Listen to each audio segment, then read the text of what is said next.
it's always a bit of a difficult moment when we're passing the microphone around the room. Who wants to be first?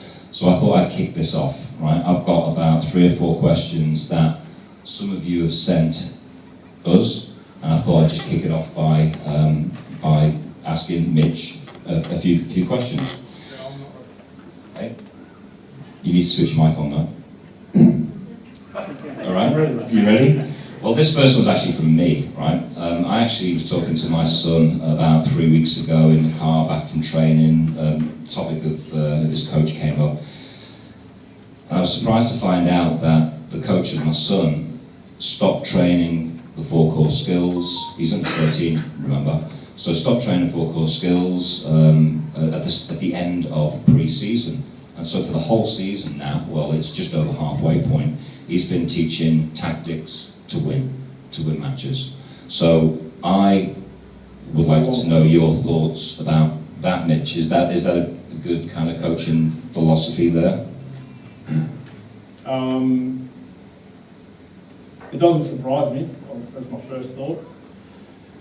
The reason why the licenses that coaches do are targeted towards senior coaching.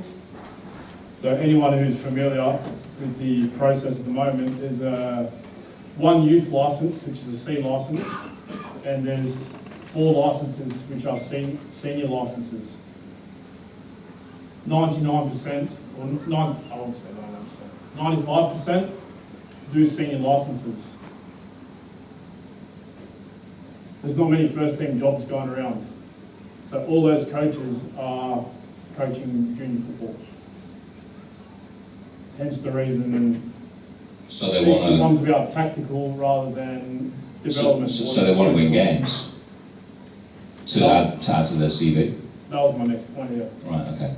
I think, and probably all of you have experienced on the sideline that coaches are very, very motivated by getting 3 points on the weekend with their under 13, 14, 15, 16s especially. It's nice to want to win, and I think you play sport to win. I think you play football to win. I love to win. I won't deny that. But what you deliver in training and how you develop younger kids is a different dynamic. It doesn't surprise me at all. A question from another parent was, if my kid joins the Ashfield Academy, will they miss out on state team opportunities?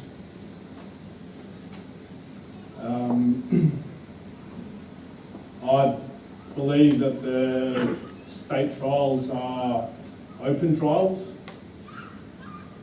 It's advertised, there's a public advertisement that goes out, and anyone's welcome to attend. So no, they won't miss out. They won't miss out on opportunities to stay. No. I was involved myself a few years ago, and I know the process quite well. I'm pretty sure it's very similar. So if the kid's developed well, then he should be selected on his ability. Player roles and positions. When should players focus on particular positions? Some clubs do it from pretty much as soon as they go on to 11-a-side game, which is now 13.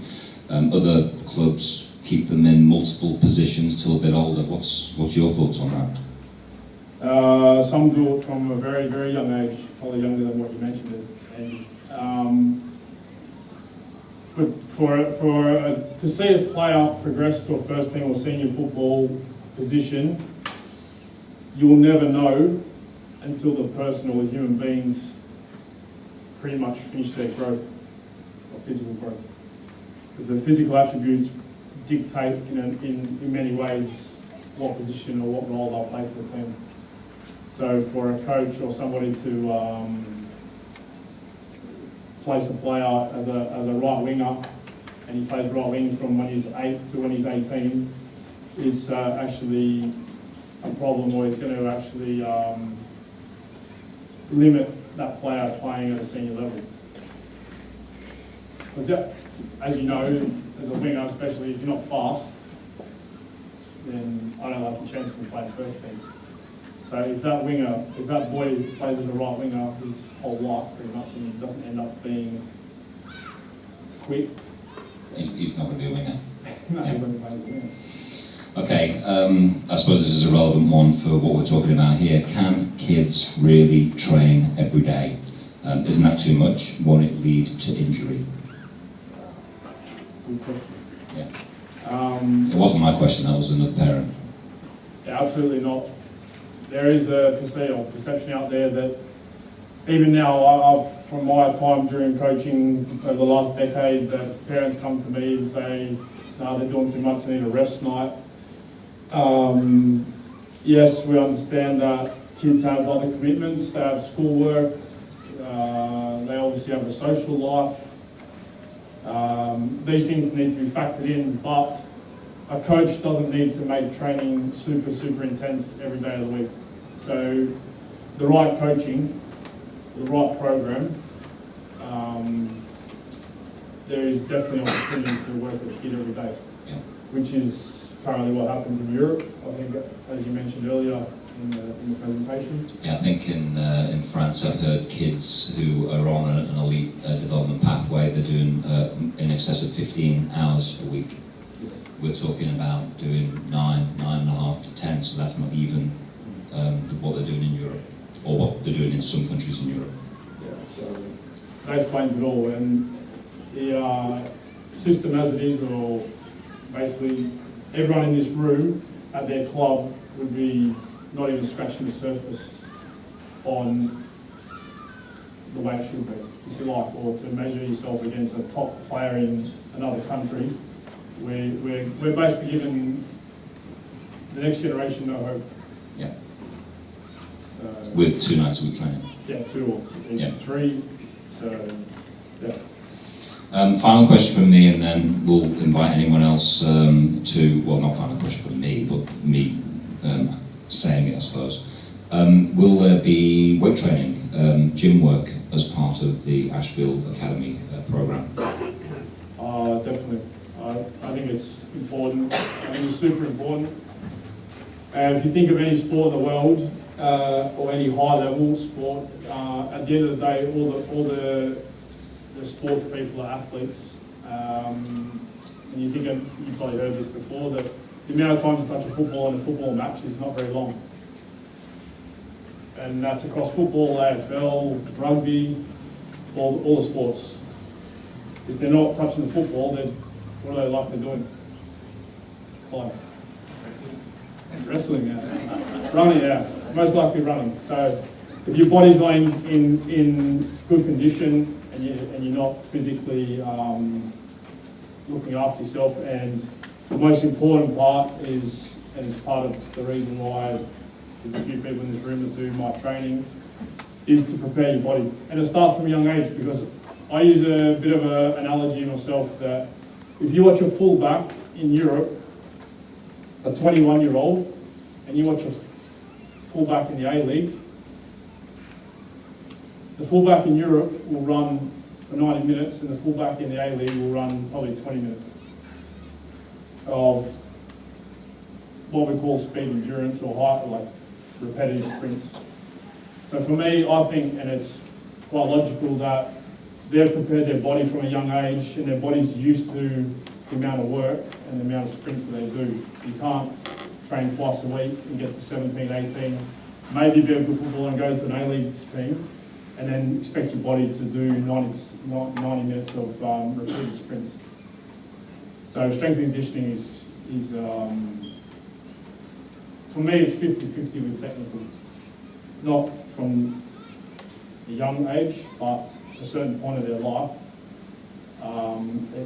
it has to be a key factor. So that's that's the last of the questions that I had actually sent to me. Do we have any questions from the room? We've got a microphone. We'd like to just pass it over. Thanks, Phil. Just over to this gentleman in the corner there. When you grab the microphone, just let us know your name as well, because we're all nice and friendly here. Mark May. Hi. Firstly, thank you for the presentation. You're welcome. Secondly, Mitch Prentice is probably the only coach that my son's played under in 5 years that's actually developed him. So I'd like to say thank you for that.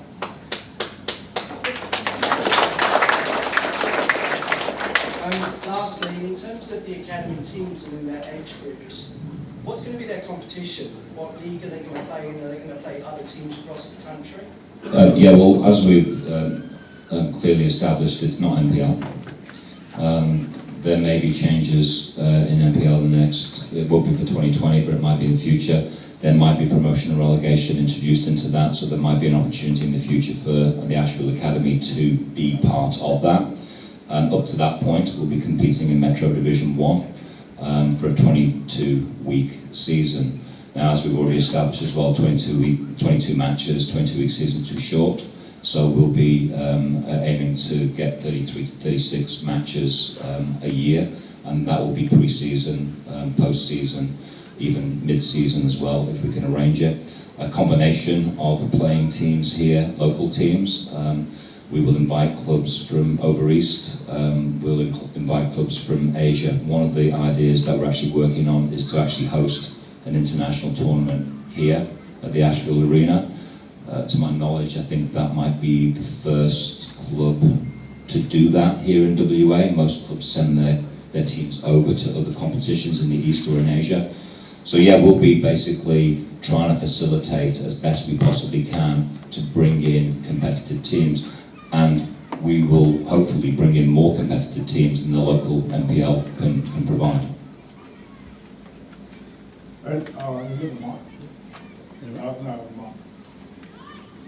I just want to ask, like... It's interactive. Yeah. He owes me 2 lunches now. But your intention to ask about NPL is for what reason? I want to know the level of competition my son is playing against. Okay, so we're in a position here where we can place players in the right environment. So if you think that your son's 14 and he plays 14s and now he plays 14 NPL and he does, I don't know, reasonably well, or he does really well, I can easily identify that. And there's always a challenge for a kid. And it happens now. Perth Glory play all their teams up here. And I know there's other clubs that are trying to follow suit. The reason being is that they're putting him into an environment where they're going to help progress them. So, to probably help everyone in the room of the way you're thinking right now, there's always going to be a position here where a kid can be in the right place. So for example, an 05 boy could play under 18s. If you want to think about it that way. It's not like you say an 05 plays his true age and you must play that age. As that's a super important area that I think personally, and I've witnessed myself, that clubs don't identify or don't do things right. They stick kids in teams just because they're born that year, but they don't actually put them in the right environment. So I just wanted to elaborate a little bit. I think the philosophy here in the academy is that we're going to treat every kid on their own merits individually. So if there's a player out there that is demonstrating that they need a higher level, they'll get that higher level. Yeah, there's always going to be a challenge. And ultimately in the first team. Any other questions from anybody? The microphone's coming to you, sir.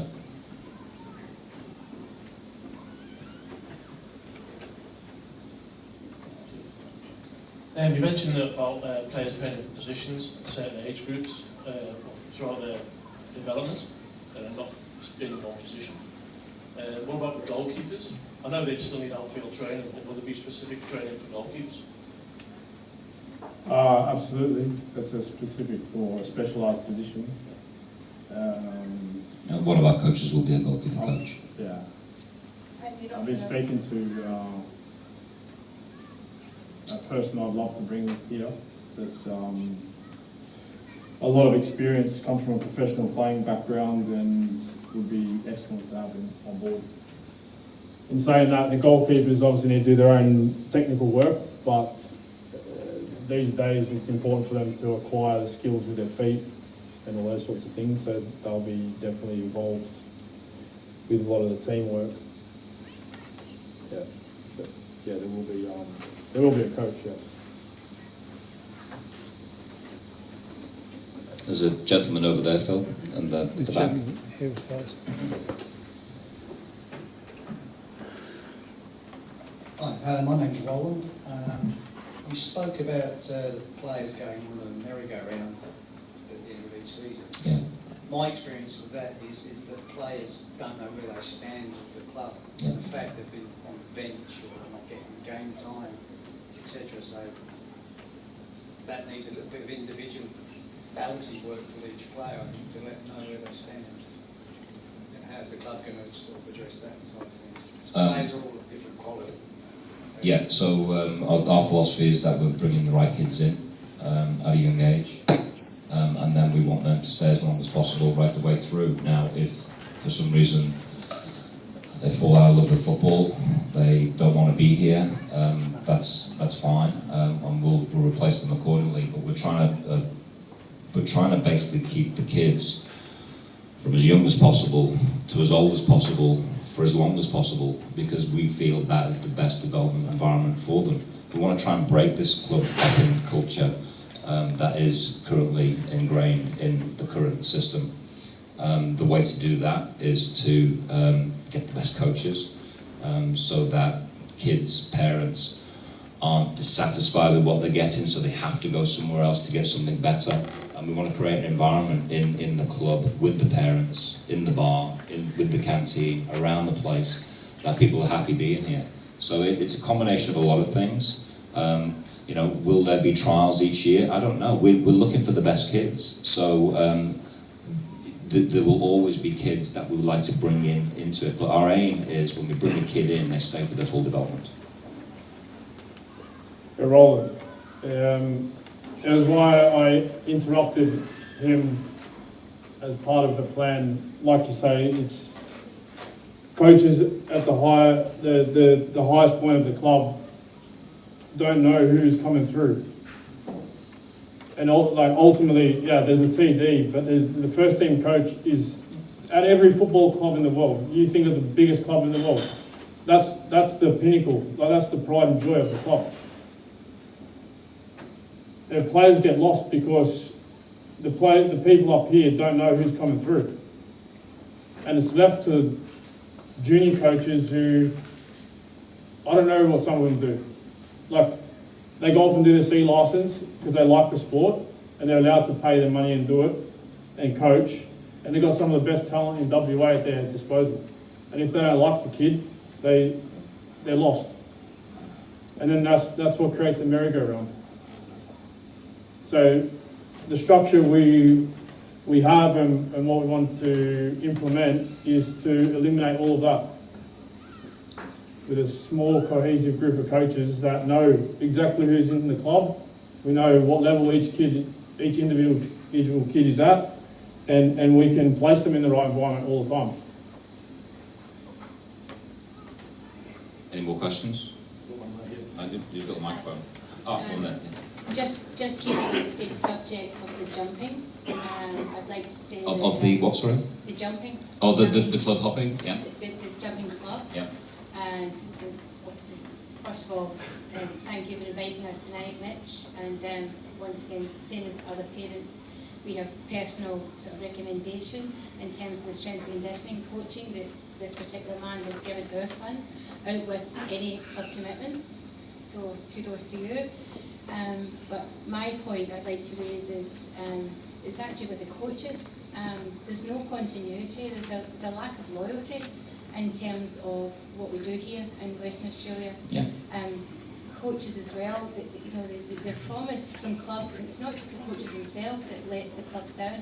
I think the clubs let people down, Absolutely. families, coaches. There is these obligations that are supposed to be met, and like we've been through a personal situation at our club where we, in the middle of the season, we've lost a coach, a very, very strong, empathetic, committed dominant and very, very sort of dedicated coach where the kids get used to that, right? Kids get used to going Tuesdays, Thursdays, Saturdays, whatever day your training days are. The kids get used to a certain coach, a certain standard, right? And when you find a good one, if they end up leaving the club, what right. do you do? Do you leave the club with them and follow them, or do you stay where you are and hope for that's the a best? difficult one, but when at high level the club decides no, that for whatever reason, whether it's monetary, whether it's longevity, or whether it's the fact that he's not good enough because he's going to do something else, or he doesn't fit in with the the whole culture or whatever it is, but it comes to the detriment of our children, right? And these are, and we'll go back to NPL because we're supposed to adhere to this pillar, right? This pillar of that is the pivotal sort of benchmark of where our kids have to be, right? So when they take away, right, these really good coaches in the middle of the season, right, and then what does that tell children? What does it tell children? It tells children that, well, you know what, the coach isn't that important because he just leaves the club and they don't get told the reasons, the political, bureaucratic reasons, right? And let's face it, we're all here for the same reasons tonight, right? Football West is an absolute joke, right? Okay, no. I can't say yes or no to No. that. Right? No, I can't say yes or no because we're recording it. Okay, so what I'm saying is, right, you are doing the right thing here tonight. You're doing the right thing, what you've done. You've taken your time to choose the right place. I wish you every success. Thank you. Right? Okay? But you know what? NPL, whatever, if it's the future, the past, whatever it is, it's all about the children. We've got to do the right thing for the children. Give them Well, the that's best. certainly a question for Football West, and good luck with that. Well, yes. But let's hope so, shall we? Let's hope so. I hope so. I just want to address a couple of things that you mentioned there because you're spot on pretty much everything that you said. So why will it be different here? Was the only thing you didn't ask, right? Why will it be different here? Well, first of all, it's not a club, a coach, some volunteers who are kind of, we just stumble across each other here, right? So we work closely with me. I've known him for about a year or so now. We started talking about this idea long before we even contemplated being part of the club. And I met in the same way as you did, right? Because my kid was recommended to go to Mitch. It was Julie over here, actually, that recommended me, right? And she said one day when I quit Forestfield, she said, are you going to actually go back into football one day? And I was like, well, yeah, maybe. I got 3 boys. Maybe I will do one day.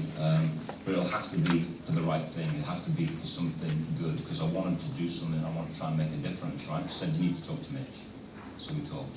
And slowly the idea started formulating. So it's different, right? We've been working together on this in an idea stage, and then we were looking to find a club that actually listened to this crazy idea, and not only just listened to it, but embraced it. And actually, so we're actually club, idea, business, coaching, all working together as part of one team. So it's not like the club's going to pull the rug up 12 months ago. You know, Mitch, these are the ideas that you had. They're great. Thanks for bringing all these players. Now get lost because we're going to do it ourselves. It's not like that. It's a long-term thing, right? This is a 5-year plan, at least, right? We're here because we think it's the right thing to do. We're going to hand select the coaches. Yes, of course, on technical ability, but the people that we've been talking to so far, Mitch qualifies them technically, and I come in and I want to make sure they're the right person, the right personality, because I don't want people coming in here and throwing in the towel after 5 minutes or after half a season, right? Mitch is going to be a full-time employee here, right? So we're trying to do things professionally, the right way. We're not looking for volunteer coaches. We're going to pay them.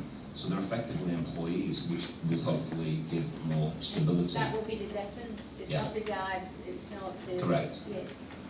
Now look, some of the coaches with the right technical ability, they might be parents, right? It doesn't matter to me as long as they've got the qualifications and they've got the skill to do it.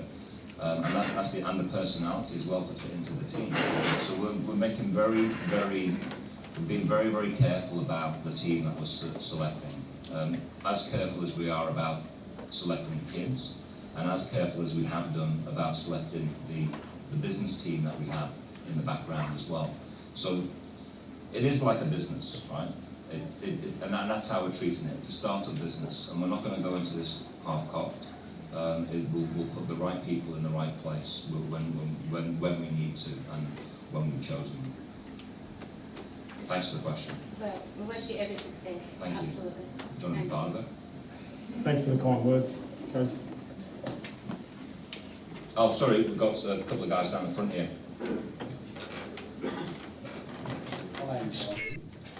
I'm sorry. Yeah, we're a bit speaker here. Maybe we can hear you without a microphone. My name's Steve. I get the feeling it's quite skewed with maybe people in the room tonight for EPL. What about 6 to 12s? 6 to 12s. Well, look, maybe Mitch can kind of jump in on this one as well. But basically, we have an idea. You're the first people we're pitching that to. It really depends on who's interested, who's out there. I suppose the fee structure, the training regime, Yeah. all of that, the playing 2 years up if they're 14 and 16 and things like that. Whenever they're ready, yeah. Whenever they're ready, whatever it might be. The playing, the coaches, the 40-week schedule. I'm a firm believer in multi-sports. Mm. My kids play different sports, and I want that to continue. But yeah, 6s to 12s, is it 5 days a week for 6s to 12s as well, or is it different? Is it a different model? Well, we don't know the age group that this academy is going to start yet because we don't know the level of interest that's going to be generated. But Mitch, what is? I mean, if we do have the younger age groups, what are we looking at there for a schedule? I believe strongly that from under 8, you can do a hell of a lot with a young footballer. And after 4 years or 5 years, you'd have a very, very good talent on your hands if you were to work with a player from that stage to 12, 13. But to get there, it takes a lot of coaching. It takes a lot of time. So for me, you need to work every day. Are you saying... And kids are doing it. I know there's kids doing Are you it. saying that a 9-year-old kid, if they came to this club, would be expected to train 5 days a week? I wouldn't say they're expected to, but I would like that to happen. For us to achieve, for us to get to, like, the goal is that we have players that scouts are interested in that are going to push professional. At the moment, everyone's sort of stuck on what's offered across the board, and what's across the board is not good enough to get to professional level. So everyone's kidding themselves. I know. I tend to agree because I myself played golf. I played tennis. I did multiple sports when I was younger. I think with the right coaching, you achieve a lot higher level. Also as well. Back then, the game's evolved. Like that's what I'm talking like a long time ago now. There's a lot more to football, and it's evolved. So the kids need to be coached. It's like a lot of like a lot of people say, let the kids play. Like just set up games and let them play 5v5. I personally, I don't believe Messi was left in that environment. I don't believe Ronaldo was left in that environment. I don't believe Hazard was left in that environment. They were coached. They don't do what they do because they were born and they're just born with it. Yes, they're special. They're super, super special. But they don't play the way they do because they've just been left to their own devices or done multiple sports growing up. That's my opinion anyway. So to answer your question, if we start there, I would love to follow what we're doing or what we're talking about sort of with the older age groups. Also as well, you might have remembered when I talked about the club and introduced the club, there's already 120 juniors here at the club in our community soccer program, football program. So there's a choice, you know, we're not saying if you want to sign up for Ashfield club, you have to come to the academy and you have to do this and you have to do that. You can play in the community program, and then as the kid gets a bit older, if they're talented and they want to take it a bit more seriously, they can jump over. That's fine. We're talking about the academy here, which is that elite structure going right the way up through to ultimately the first team. And so the kids that are part of that are the ones that want to do the time, want to work with the best coaches, because they have a dream and an ambition. You have to want to be a professional and train 5 days a week in a country that has every sport available. Yeah. 10 months of the year for some. Yeah. So that's why I asked the question, the 26s and 12s. Yeah. My 13-year-old was 12, now he's 13. Like I say, he does 5 sessions, 2 of them with Mitch. He wants to do more. He wants to do more. He wants to play more. It's intrinsic for sure. But and it's part of the reason why we've come up with this is that I know, and I work with them. There's kids train with their club twice a week, 3 times a week. They come and see me. They go to other private academies, and when you break it all down, they're trained every day. So why wouldn't you do it here? Why wouldn't you do it in an environment where it's what's the word? Holistic? Yeah, holistic, and it's in the same place. People, like Andy mentioned earlier, people are travelling from here to Joondalup down to Melville, like all over the place to see these so-called specialist coaches, and they're doing it every day. With different coaches, with different messages, with different techniques, with different styles. So what's the kid going to listen to? Do they listen to the club coach? Do they listen to Mitch? Do they listen to the Football West coach? Do they listen to the school coach? Further to what you said before, the kid gets confused. Exactly. Every year club hopping, Yeah. every year coach hopping. So the only way to get good, Week coach hopping. yeah, the only way to get the best out of youth development is same coach, same message, for a long period of time, not just 1 year, for the full development pathway. That's an ideal, right? And that's what we're trying to create here. I believe that, and some of you sitting in the room tonight, that I've worked with your son in a team, in a club, in a squad, if you like, and I've also worked with your son individually in a private setting. And I'm not saying this to sort of blow my own trumpet, but I've worked with probably good players in a short period of time, and I think they've achieved a hell of a lot. The one thing that I've never been granted the opportunity is to work with a kid over longer term, as in 4 or 5 years, and see what might happen. The way the clubs are structured and the way the programs are run now, there's coach after coach after coach, and you pass them up, and the coach the coach after will say, you know what, forget what the coach said last year, do what I want.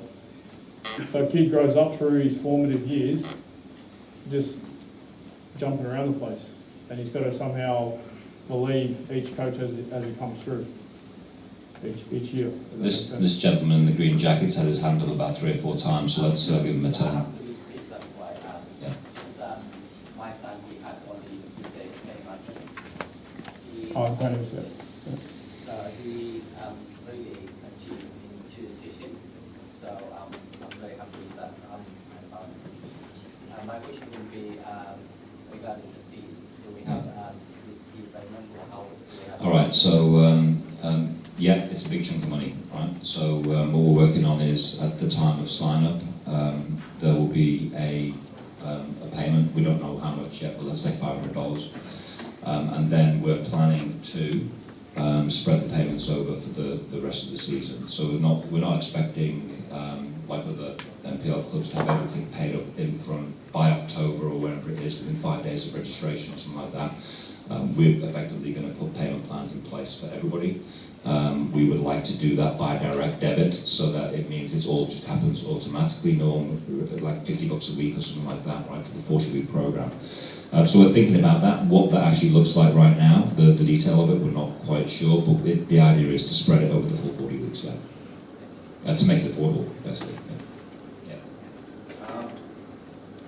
a lot of parents agree that this structure and plan looks really attractive. Yeah. Me as a parent, myself as a parent, what I'm looking for is a similar structure, process, and pathway. The plan there and mention the mix. Yeah. My ultimate goal is not the NPL or the A League, but obviously once the structure and the process is a successful one for my son, then the world becomes the playing ground. Absolutely. Okay? And this question is to you, Andy. With Football West being the governing body and things changing and pretty volatile at the moment, do you see any risk in certain policies flowing down from Football West that will affect the grassroots? No, not at all. This is something that we're doing outside of Football West. We're playing in their competitions just like every other club, but how a club is run on a day-to-day basis, which coaches they employ, which coaches they use, which kids they select, all this, Football West don't have any influence or involvement in that at all. The only thing that Football West do have a say in, and this is only something that's recently happened with things like NPL criteria and stuff like this, is they do ask that they're all incorporated not-for-profits, that they manage their budgets and finances in certain ways, that they report to Football West to prove that they're doing that. But that's kind of all the money side of it, because they just want to make sure that clubs aren't ripping people off, I suppose, right? But in terms of the technical side of the structure of the plan, in terms of how it's put together, who we employ, which kids we train, the level that we decide to, if we want to invite teams over from the East or from international, that's got nothing to do with Football West whatsoever. I mean, we could, if we held a tournament, then we might need to get it sanctioned by Football West. But I think that's purely from an insurance point of view, isn't it? So I think that's about all they do with that. Look, we've got very good links to Football West. I think we've demonstrated. Phil's currently chair of the State League Standing Committee. I've been on committees there before as well. So we've got a good understanding of how they operate. We've got also a good relationship with some of the people that are in there as well. I'm sure with that on board, we can make sure that this not only runs smoothly without interference from Football West, but it can actually run smoothly when hopefully they get a bit of interest. Maybe they'll like what we're doing here. Maybe other clubs start to copy what we're doing here. I don't know. That would be quite flattering, wouldn't it? And that would prove that we're actually being successful if other clubs copy. Yeah. Any more questions? Sir? Everything you said tonight is 100% correct. Nothing new from me. My son came here for a few days with me. Yeah, I remember you from the school holiday camp. He was like got an injection. Yeah. For the next 2 weeks of a different kid. Excellent. So if you can maintain that, it's going to get better. My issue is that one of the problems that you haven't discussed is that most kids in this country get to 15, 16 fall out of love with the game because of their own hope is diminished or it's squashed. And I understand what you were saying, right? But where is that? I mean, in a day, not all of them play for Barcelona or for if my son is at 20 years old still playing this game and loving it, you've done your job. So well, look, there's a couple of things. First of all, referring back to the article by Max Sherry, right, which you should have the link on your phone by now. He was talking about the NPL system and it failing kids, right? So if you've got a young kid and by 15, 16 they're not good enough, so they kind of fall out of love with the game, maybe one of the reasons that they're not good enough at that point is because they've only been coached 2 nights a week. By coaches who maybe aren't that great. So one of the ways we can address that is by professionally developing them for the contact hours that we feel that they need, that the rest of the world feel that their kids need. There's no promises, there's no guarantees. How can there be, right? It's up to the kid themselves, first of all. I think if there's a parent pushing the kid, it's probably wrong. If the kid pushing themselves, it's probably right. And then they've got the best chance possible. I mean, the actual success rates from kids to being professional footballers, is quite small. But it's smaller here in Australia because we're not doing the right things. So if we put the right things, let the kids then decide their own fate by how good they are and how far they want to take it. I don't know if you've got anything to add to that, Mitch, at all, or maybe you've got some thoughts on that. If you don't, that's great. No? Oh, no, I do, but it's to answer your question, sir, it's a very good question actually. The environment created by the coach is ultimately super important, because you're forecasting that your kid's going to fall out of love with the game. He's probably loved it for when he first started for the first 4 or 5 years, but somehow over the next 8 years it turns into a disaster. For me, that has to be like at a school teacher, and he doesn't treat the kids well, or he can't handle the class or whatever reason. So ultimately it's the coach or who's involved. Our aim, like Andy said, is to employ very good coaches that can implement my philosophy, if you like, my playing style under my control. And I totally agree. I've got a lot of experience that a lot of kids need to be nurtured. But at the same time, we set a certain standard because our aim is to produce top footballers. Not everyone's going to get there, as you mentioned. So it's a bit of a mix. But the one thing you don't want to see is your son to fly off. No, it's the same. If you get kids to 18, 19, the best they can do is play Division 3 for Ashfield. That's great. That's great. Yep. It's your job, because at the end of the day, if they get the best they can be and still playing the game when they're adults, you've achieved more than what you aimed at. But we also want to provide an environment where those kids that do have the talent, do have the drive and ambition, they can go on and give themselves every chance. I mean, how sad would it be, and how sad is it now, that we've already got those kids with that kind of talent and they're lost to the game, right? Because they're not being developed properly. Any other questions, ladies and gentlemen? Yes, sir. This academy thing is right, I reckon this will take off, right? My one and only concern is, you guys attract the best players around Perth. Yeah. It's very important for players to play against other players, right? You play once a week, one game a week. Play them in State League 1. Are they really going to be challenged? I think Mitch has already kind of mentioned this, but let's go over that again, because it is a very important point. Did you listen before? Oh. I'm joking. Well, your question is targeted towards first team football or junior football? So junior football is, like I said earlier, there's always going to be a place where it's going to put a kid, a young footballer, in an environment where they're challenged.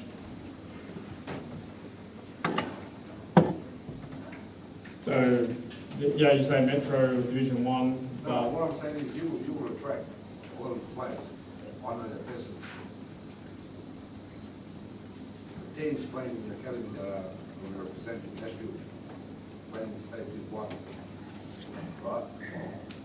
If they're winning every game, is that get the best out of players? I think what Mitch is saying here is that if there's an under-13s player playing in the under-13s team here in Metro Division 1 and is not getting the competition they need, well, they won't be playing under-13s, they're playing 14s or 15s until they reach the level where they're getting that competitive game every week. What about injury-wise? Yeah, well, there's always that risk, absolutely.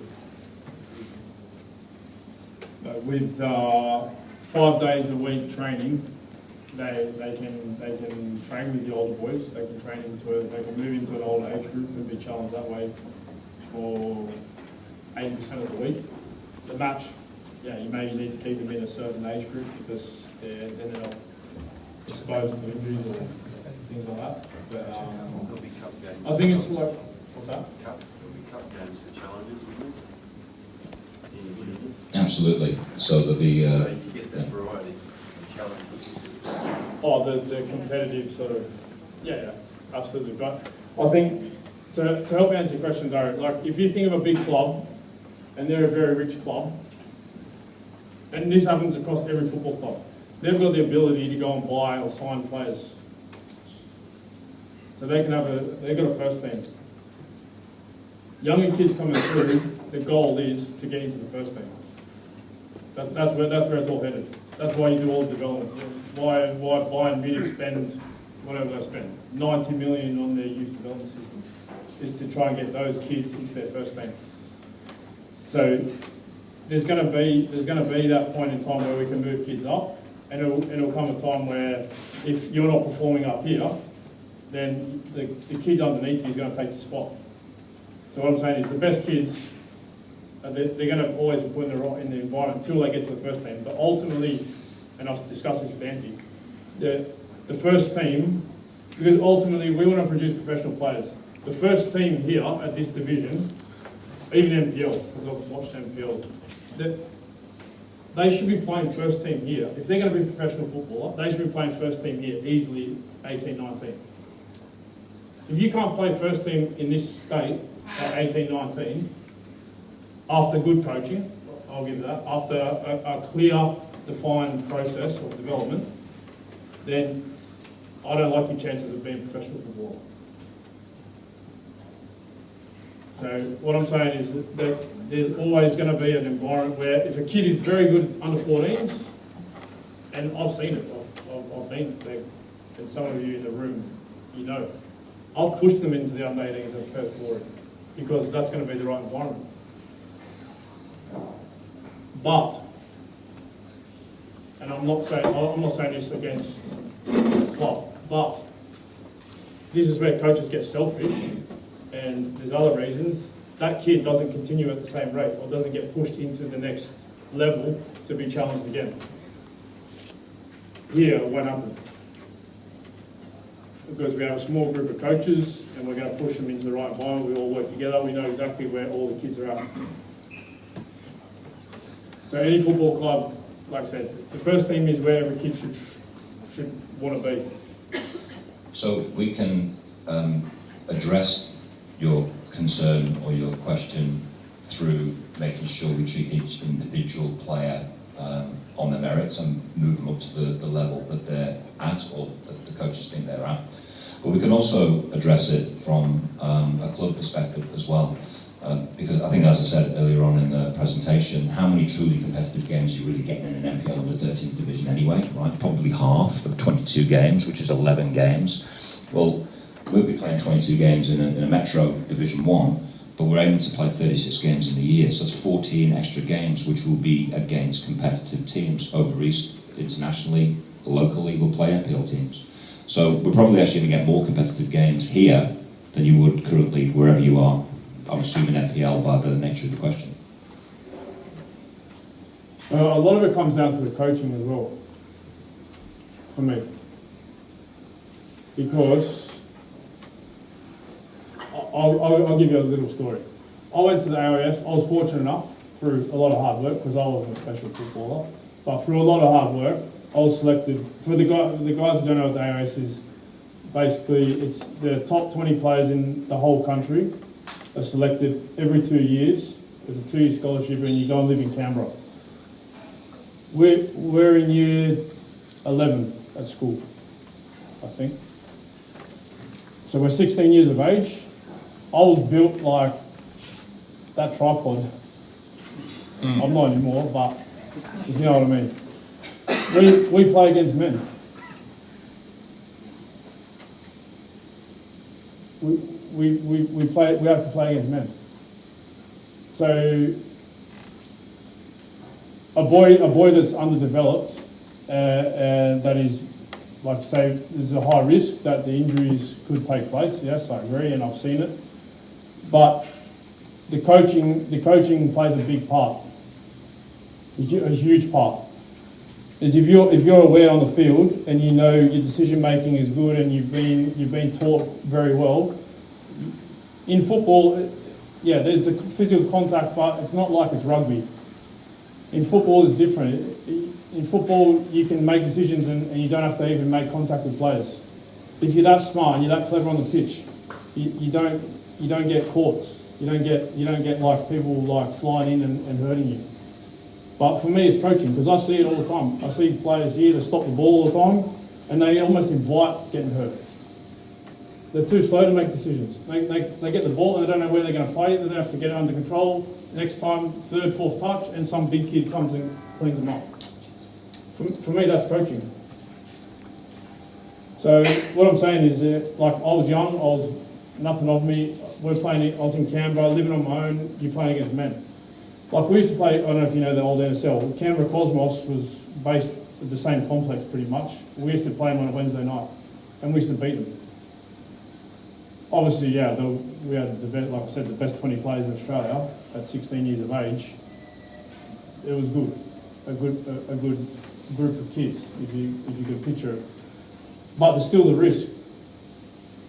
You're playing against a 25 or 30-year-old that is highly experienced, that knows his way around a football pitch. He could hurt you if he wants. But the way we were taught and the coaching that was delivered there, you don't get yourself into those situations. Sounds like a great idea, this Australian Institute of Sport. What's happened to it, Mitch? They closed it down, right? Yep. For football, they closed it down, right? Yeah. And You what? we'll be here all night. Yeah. But does that give you a bit of a... It's coaching, 100%. I've seen, they're sitting over there. I'm not going to say who he is, but someone I worked a lot with, and gives away a lot in size and strength. Played under 18 football at 13 years of age here in this state.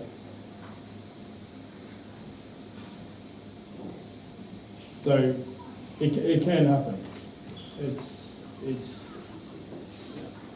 It should happen, because, like I said, if a boy can't play here under at 18, 19 years of age in a semi-professional league and think he's going to be a full-time pro and go to Asia or Europe or somewhere, then you're going to struggle. So they're going to be underpowered. They're going to be not fully developed. But if they're taught well, then they're going to handle it. They're going to handle that level okay. If you're good enough, you're old enough. Yeah, basically. Yeah. I guess with all the other academies in Perth at the moment, all I see is training with no purpose. It's revenue raising. Yep. Right? You go there, you play against your red, blue, green team, and you go back to your club. So you get quick messages. So at the end of the day, the only solution, whether it's here or somewhere else, is to have it all under one blanket or one club. So the kids feel part of a home. Yep. You know? Because my memories of growing up playing soccer was the club room, having a drink, take a twisties, the whole experience. You know, so it's not just about being somebody who pays $60 an hour for an academy and getting. Soccer these days, mate, it's business. That's how people see it. That's what it is. That's what it's based on. Not many people care about developing young kids. All they care is about the dollar signs. You know what I mean? Well, that's why Australia Socceroos have gone from being a team of, in the 90s, a solid team in world football to basically a rabble at the moment. You know, because what we're seeing is basically, you know, in the 70s and 80s, Australia played a certain way. It worked, it was fine. And now we're trying to match with Europe, but we're not doing it the right way. So we're getting further away from it unless we do something. Yeah. I believe this academy could be the pathway for equal opportunity, because I can tell you personally right now in Perth, it's not how good the kid is until you know it. And that's wrong. And that's absolutely wrong. Yeah. That's why 16 boys stop playing, girls stop playing. That's why a lot of juniors stop playing as well. There's a gentleman just in the middle here with a question. Thank you. I just wanted to thank Mitch for the opportunity to be here today. My kid's joined me only a couple of times, and from what I can see thus far, it's very, very impressive. He's enjoyed it. Whatever the 2 training sessions we've had with him. I had a couple of questions. So the first one is timeline-wise. When do you think this is going to take off? And What's going to start? Now. Right, so it's going to be in time for the 2020 season. So the timeline from tonight is we'll probably do another couple of these sessions with other parents. We're going to put this on the line to get interest. Right, so then we will between October, November, be signing people up with the plan to start on the 1st of November, the 40-week programme. With then obviously registered teams, playing your season from March to September, or whatever it is, and then finishing 40 weeks after the 1st of November, I suppose. So yeah, it's this season, it's real. It's not just a pipe dream. So, okay, so from, I'm just trying to understand, I don't really know this club, so from an organization perspective, and if you get enough kids from one level, let's just say on the 12, on the 13s or whatever, Yeah. Are these kids from the academy going to play together, or are they going to be mixed with your club? No, the current juniors at this club will stay at this club, playing the way and training the way that they do already at this club. This is an addition to the club, Right. and it's not an extension of the junior program. It's separate.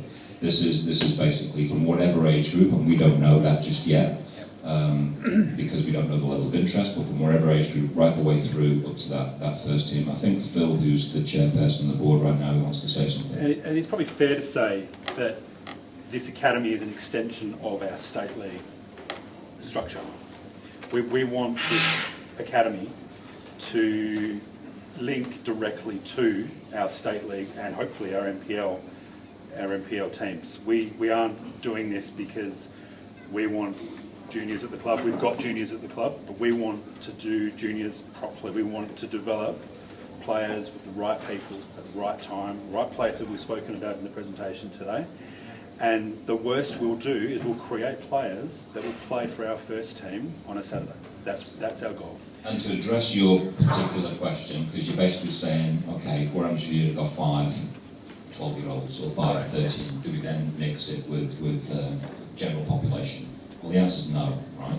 So if we get 5 of the right kids, we'll be looking to hopefully mix them with maybe older kids, younger kids, whatever, to try and get a team. But if we can't, because they've got to match the ability, then we don't have that age group, right? We'll do it next year.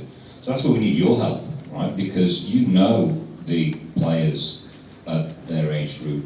Mitch knows most of them as well. That's why you're all here. There's probably half the people you invited that couldn't make it tonight or didn't turn up. We're going to get them as well. So the idea is that we create squads of the right players, the full squad. And there'll be one team in every age group. And once we do that, we will have that pathway right the way through. If we can't, we won't, because there's no point in mixing half a team and half a team of high ability, middle ability, whatever. It has to be equal ability and with potential. Yeah, at the end of the day, you might be able to, probably push one player up or, into another age group, but probably not 5 or 6. And, Correct. And I guess, the first year probably will be the most difficult, and after that, When you start something, it's always difficult, and that will be probably one of the most difficult things that we have to do, because we're pretty much starting from a blank sheet of paper. We're going to make sure we've got the right people. It's not just anybody. So that's where you can help out, because tell your friends if they're interested, get them to get in touch with us. It's going to be online. They can watch it online as well. They can call me personally, because our biggest challenge between now and the next 6 weeks, 8 weeks, is to populate those teams with the right kids. Do we have a question? That microphone's not working, by the way. I'll talk about Turn just to answer the lady's question there before, like churning of coaches and bits and pieces, that's a thing that this club's never done, because we've had coaches for long periods. We've not sacked a coach for 8 or 10 years, whatever. We've got first-team coaches that have moved on to other clubs, or the family situation's changed. In the last 8-10 years, we haven't dismissed a coach. Now, if somebody was out of order or did something really bad, we'd certainly be having a word with them. But we leave the coach to do his job of coaching. We've got enough to do as volunteers with the committee and bits and pieces. I take this guy's thing on board as well, that we as a community club want kids to play from 10 years of age through to 25. Because we'll save their lives, so they stay away from drugs and alcohol. Well, no, look at a bar. It's not all. It's not all. A little bit of alcohol. We've got water here as well. But the thing is, what we want to do with the community side of it is provide a safe environment for boys and girls to come here and play sport, play right through. I played up until about 6 years ago. I'm past 25. But at the end of the day, I've enjoyed sport all my life. I was playing first team soccer in New Zealand at 15. So at the end of the day, what Mitch is saying, if you're good enough, you play. and we'll encourage that at all levels. This is another concept that Andy's come on board with Mitch. We love it because it's an opportunity. We've got all this acreage that nobody's got. We've got it. A very good relationship with the town of Bassendean for the right reasons, because we're creating a club, we're creating a community. And this is an opportunity for the kids who want to do better. We've got the facility, we've got the people. Need you guys to come on board as volunteers or as players, staff, whatever it may be. It sounds simple, but it's going to be hard work for everybody. And the beneficiaries will be the kids in their sporting life, in their career. Because I know in my business, if I employ somebody and who plays sport, that's a plus. Because he's going to turn up on Monday, be fit and well. He might get injured now and again, but he's a better worker, fit and healthy. Clean mind, clean body, simple. That's our philosophy at Ashfield. We want decent people down here, good coaches, good people, easy. Thank you. Thanks, Bill. It's after 8:30 now, and I know we've been here pretty much for 2 hours now talking about this, which thank you very much for coming along, and thanks for all the questions. There's obviously a great deal of interest. We did grab your mobile numbers. First of all, are there any other questions before we wrap this up? No? Okay. We did grab your mobile numbers when you entered the room today. We will follow this up with some contact details, some more information. We'll send you the links with the YouTube of this presentation with some information as well. But feel free to contact us. I'll put my details in there as well, so if you need to contact me personally by phone, by email, then you can. Obviously there's going to be a lot happening in the next 2 or 3 weeks. We'll attempt to keep you informed. If you are interested in taking the next step, which is pretty much inquiring about whether you actually want to join this academy, then come forward, let us know. You can let Julie know tonight, or you can let us know by email or text or something like that in the next few weeks.